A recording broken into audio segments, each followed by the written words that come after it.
Hello, everybody. Welcome to our next session of Coffee Talks. This is one of our favorite things to do. Our agents here are amazing, and it's fun to just hear their stories. So we're going to share some more stories with you. Today, we've got Scott and Amy Grossman. What up, guys? One of our highest producing teams, and just overall great people. Thank you for being here. You guys nervous? A little. Thanks for having us. We're excited to be here. So you guys run as a team. You're obviously married. That comes with its own challenges, as Todd and I can attest to. Working with family is always fun. But tell us a little bit. We want to get to know you guys and just your story. And so tell us about how you met, and then tell us about your family, too. What's going on with you guys at home? So I'll take that one. And our family. So how we met, it's been, going on 19 years, 18 years now. 18 years since we met, and it was on a co-ed Jewish singles softball team that Amy had put together.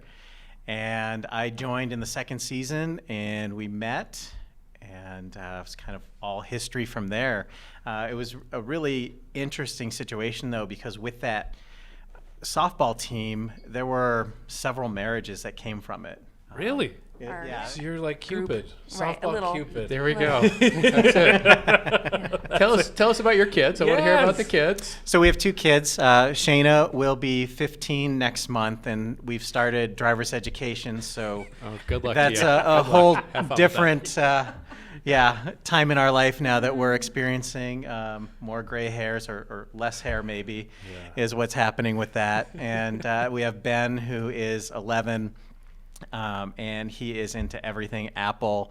The kid just loves technology, and so it's been really fun to watch them grow up, and now they're their own people at these ages, and so it's just fun to watch their personalities continue to grow. Well, I love hearing stories about Shayna playing softball and hearing about how he loves opening up boxes, right, from Apple. Like he likes to just unwrap them, right? It's called unboxing. Unboxing. And I'm sorry. He will video it. Unboxing. You know, I love it. That's awesome. So I want to ask you guys, shift gears a little bit into real estate. So tell me about real estate transition. What is the best way? Real estate transition specialist. Tell me what that means, Amy. I want to hear about this. Well, here, we can move this. Yeah, move that sucker around. Make it yours. So going into real estate, I didn't know much of anything really other than just selling houses. And when I was in the real estate school, the instructor, it was at a certain point in the real estate school that the instructor talked about designations and went through a whole list. And I was like, nope. And they got to the seniors real estate specialist designation. I was like, that's what I'm going to do. That's awesome. So right out of real estate school, I went and got my designation. Okay. And so I started focusing on that niche. And I was able to network with some people, and one thing led to another, and I ended up with a client who was in his 80s, and he had just lost his wife, and he lived in a 4-level home for like almost 40 years, and he needed to do all this transition and downsizing and estate sale, and he was moving into a 55 plus retirement community called Windsor Gardens, and I'd never heard about it. What year is this? This was in 2006, Wow, right okay, so after we got our license. Yeah. My license, I started first. And then Scott joined me 2 years later. So I was working this niche, and I ended up helping this person transition. I fell in love with Windsor Gardens. I realized there was an opportunity there to farm that neighborhood. And I have been the dominating, and now, for 14 years, we've been the dominating agents in that community. Because when you think this Windsor whole time. Gardens, It's these two. it's these two. 100%. It's the Grossman team. Yeah. Unbelievable. Heather Gardens, Windsor Gardens. I mean, you guys have just cornered that market. It's fantastic. Yeah, and it just leads to a lot of people, whether it's downsizing or relocating or an estate, or and people who decide Windsor's not a good fit, so we help them with something else. But we end up all over the city as a result, because we're farming a demographic, we farm our community too, but we're also farming a demographic. But as a result, we were in Windsor Gardens so much that people thought we only did Windsor Gardens. So we hired someone to help us rebrand ourselves, and we decided that we were really real estate transition specialists. Yeah. And after we worked that for a while in that angle, it really branched us out that we ended up trademarking it. So really, it's a lifestyle transition, Yeah. right? It's going from one segment of life to a next chapter. that right, you're and all the dealing stuff with. in between. You know, we have to be a therapist. We have to coordinate Yeah. a lot of vendors.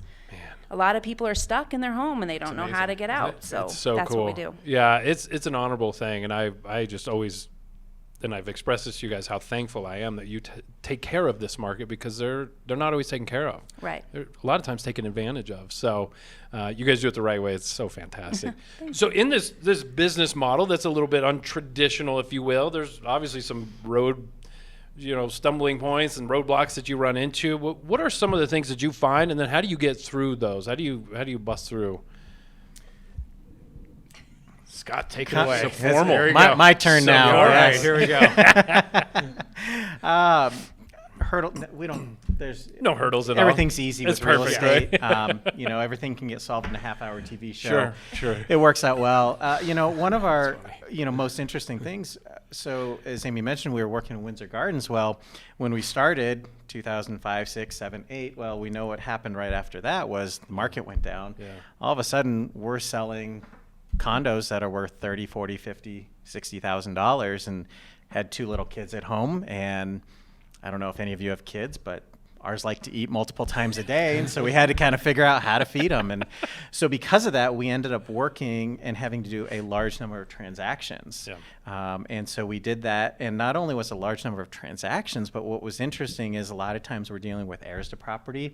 So there can be multiple siblings or heirs that we're working with, and so our database, instead of just being a one-on-one working with clients, we were sometimes getting 3, 4, 5 to 1, 7, yeah. out of each deal. And so, the biggest challenge that we realized was, how do we keep in touch with these people?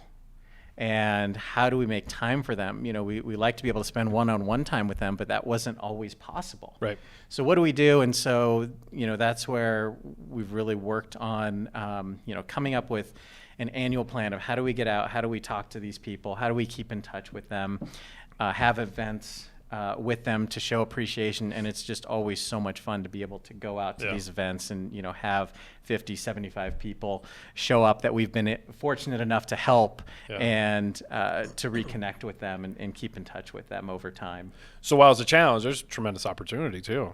You guys have seized that. It is. And that was, definitely when we came over to Madison, that was one of our biggest opportunities that we saw was, making sure that we had that we were in a position to be able to reach out and connect with all of these people that we had helped before and who know, like, and trust us. So, let's reach out to them and see who else we could help. And it's been very good for us. So. It's worked.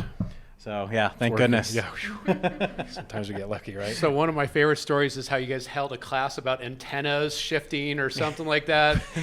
It was when it was the shift to digital TV. That's what it was. You had to have a class, right? Another transition that happened. Yes. And so we did these events at Windsor Gardens, and we'd get, 10, 15, maybe 20 people that would show up. Yeah. And with the switch to digital TV, all of a sudden, everybody at Windsor Gardens came out. It was standing room only. We had 50 plus. We ended up not doing one event. We ended up doing 3 events, standing room only at each of them. It was amazing. I love it. And I got to tell you, I know someday I'll be at one of these events many years from now. Well, as we kind of wrap this up a little bit, I want to hear from you. What's your goals, personal and professional goals for 2019? Who wants to take this one? Amy? Well, let Amy take this one. Let Amy take it. All right, Amy, take it away. Take it away. Well, every year whenever we do our goal setting, we do that usually around November for the next year. We always start with our family vacations. So our goals, number one, when I think of goals, the first thing I think of is, what are we going to do next year? And we have to figure out all of Shayna's softball trips, and we have to figure out any required trips that we have to do, and then we work around that and try to dovetail vacation time. And that's how we start, so that we can then budget for it and figure out our business for the next year after that. So we don't take a ton of vacations, but we try to be very strategic. We only have the kids for a few more years, so at least Shayna. Yeah. So you're already there. Yeah, Yes. we're getting there. Yeah. So you guys are doing some really great Yeah, stuff. absolutely have to. Yeah. And so on the business side, this year, right, like literally right now what I'm focused on is trying to improve on our literature and our marketing, and just circling back on all of our things, just to make sure that with all of our experience and knowledge that we've gained, that we're really exhibiting that through the tools that we have, and improving upon our resources and referral sources, because things change over time, and we just want to really be that go-to for all of our people, and we feel like we need to always be stepping up the bar. Amazing group. I'm just want to say from the bottom of my heart, it's just amazing having you guys in the DTC office. Thank you. I walk in all the time like, Scott, what's up? So just from the bottom of my heart, thank you for being here at Madison with us, and thank you guys for doing this with us. Thank Yeah, you. this Here's is so to fun. having us. 2019. Love it. Congrats. Cheers. Cheers. Happy Cheers, Coffee friends. Enjoy your coffee here. Yes, thank Yes. you.